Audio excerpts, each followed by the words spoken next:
সুপ্রভাত আমার প্রিয় বন্ধুরা, রাধে রাধে। তোমরা সবাই কেমন আছো? আশা করছি কাছে এবং দূরে যে যেখান থেকে আমার এই ব্লগ ভিডিওটা দেখছো সবাই খুব ভালো আছো, সুস্থ আছো। আমিও বেশ ভালো আছি।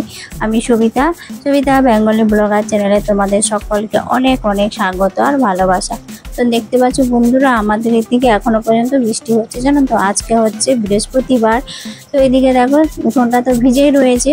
তারপরে আমি এই যে উঠোনটা এখন ঝাড় দিতে এসেছি আর সংসারের সমস্ত বাসি কাজগুলো করে নিয়েছি, মানে বিছানা তোলা, তারপর ঘর ঝাড় দেওয়া, তারপর উঠোনটা ভিজে ছিল বলে ওই জন্য ভিজে উঠোনটা ঝাড় দিয়ে পরিষ্কার করে ধুয়ে নিয়েছি। আর এই যে বর্ষার জন্যই তো কি করবো বলো তো, আর এমনি হাতে করে জামা কাপড় কাচতে পারছি না, তার জন্য ভাবলাম যে অনেক দিন হয়ে গেছে বিছানা চাদরগুলো চেঞ্জ করা হচ্ছিল না, তাই আজকে চেঞ্জ করে দিয়েছি, দিয়ে মেশিনে কেচে নিয়েছি। আর মেশিনে কেচে নিলে তাড়াতাড়ি শুকিয়ে যাবে, সেই জন্য এখন তো খুব বৃষ্টি জল, মাঝে মাঝে রোদ হচ্ছে বৃষ্টি হচ্ছে, এরকম করে অনেকটা দিন হয়ে গেছে জানো, 1 মাস ধরে এরকম বৃষ্টি জল সবসময় হয়ে যাচ্ছে। যাই হোক বন্ধুরা, ভিডিওটা তোমরা ফুল ওয়াচ করবে, আশা করছি ভালো লাগবে। যে সকল বন্ধুরা নতুন আজকে আমার পরিবারে আসো তাদেরকে অনেক অনেক স্বাগত আর ভালোবাসা। ভিডিওটা পুরোটা দেখার অনুরোধ রইল। সংসারের কাজে পজিটিভ ধরে রাখতে নিজেকে আগে হাসি খুশি থাকতে হবে এবং মেন্টালি স্ট্রং রাখতে হবে, যাতে আমি সংসারের সমস্ত কাজ স্টেপ বাই স্টেপ টাইমের মধ্যে কমপ্লিট করতে পারি। তো চলো এইদিকেই আমি এইভাবেই এখন মেন্টালি স্ট্রং না থাকলে তো কোনো কাজই ভালো লাগবে না, তাই না?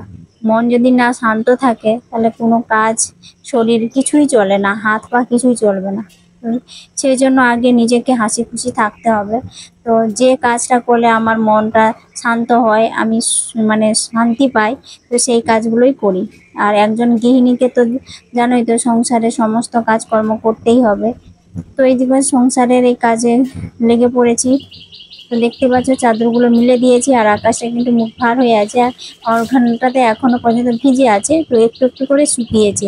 আর ভিজে উঠোনটা না, এই কতদিন টানা বৃষ্টি হয়েছিল, তার জন্য না বৃষ্টি যখন হয়, যখন বাইরে উঠোনে বেরোই না, তখন আর স্লিপ করে, জানো তো উঠোনটাতে, তো খুবই ভয় লাগে যে স্লিপ করে যদি যায় একটিবার, তাহলে কোমর ভাঙবে, নাহলে হাত পা ভাঙবে। তো মেয়েকে সেই জন্য সাবধানে যখন বলেছি যে বৃষ্টি হলে তুমি উঠোনে বেরোবে না, তো বেরোলেই জুতো পরে বেরোবে, খালি পায়ে হাঁটা যাবে না, স্লিপ করছিল।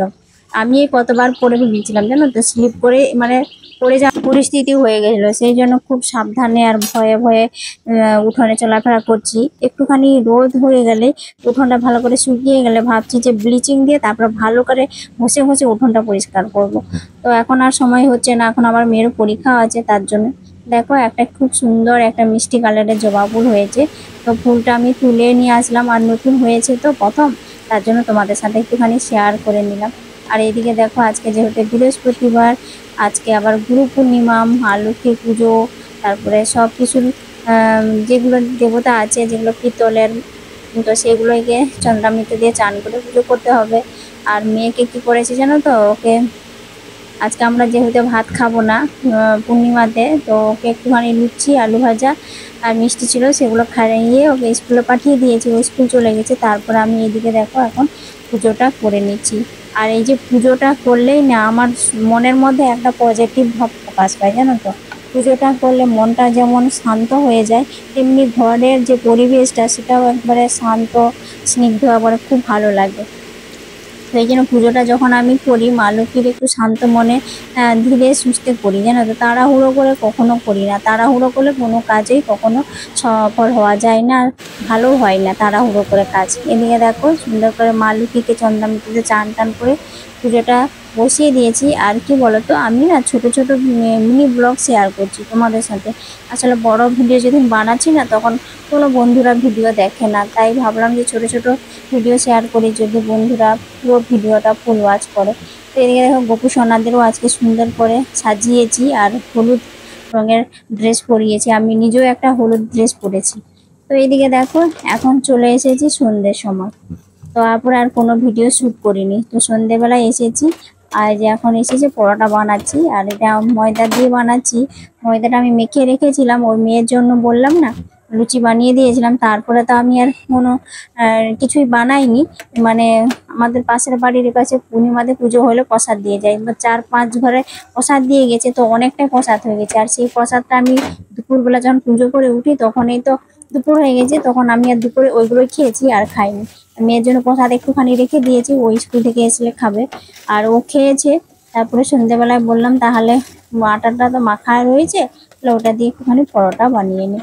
দিয়ে দেখো এখন পরোটাটা বানিয়ে নিচ্ছি, আর একটুখানি পনিরের সবজি বানিয়েছি। এই তো আমাদের মতো মধ্যবিত্ত পরিবারে গৃহিণীদের বলতো যেটাতে আমরা খুশি হই আর যেটাতে আমাদের সংসারের বা আমাদের মনটা শান্তি হয়, তো সেই কাজটাই আমরা করার চেষ্টা করবো। আর তো আমি কিন্তু এই সংসারের কাজগুলো করতে ভালোবাসি। আর এখন কি বলতো, মেয়ের পরীক্ষার জন্য আমি এতটাই কাজের চাপে ব্যস্ত হয়ে গেছি, তো আর সংসারের যে বাকি কাজগুলো আছে, যেমন ঘরের ফার্নিচার মুছা পরিষ্কার করা, রান্নাঘর পরিষ্কার করা, এগুলো আর সময় পাচ্ছি না। তো মেয়েকে যে ভোর 4টে থেকে উঠে পড়াই, তো তার জন্য অনেকটাই সময় লেগে যায়। আর বেশি রাত জেগে পড়ানো মানে শরীরের পক্ষে ক্ষতিকারক, ক্লান্তি হয়ে যায়। সেই জন্য আর ওইসব ভিডিও বানানো, ছোট ছোট ভিডিও বানাচ্ছি। এদিকে দেখো আমার রাতে কি কি রান্না হয়েছে তোমাদেরকে দেখিয়েও দিলাম। আর ভিডিওটা আমি এখানেই শেষ করছি। ভিডিওটা কেমন লাগছে অবশ্যই কমেন্টের মাধ্যমে জানাবে। ভিডিওর যদি কোনো অংশ তোমাদের ভালো লাগে তাহলে প্লিজ বন্ধুরা চ্যানেলটাতে সাবস্ক্রাইব করে লাইক শেয়ার কমেন্ট এবং আমার পরিবারের নতুন বন্ধু হয়ে আমার পাশে থাকবে। ততক্ষণের জন্য তোমাদের সবাইকে টাটা, বাই, গুড নাইট।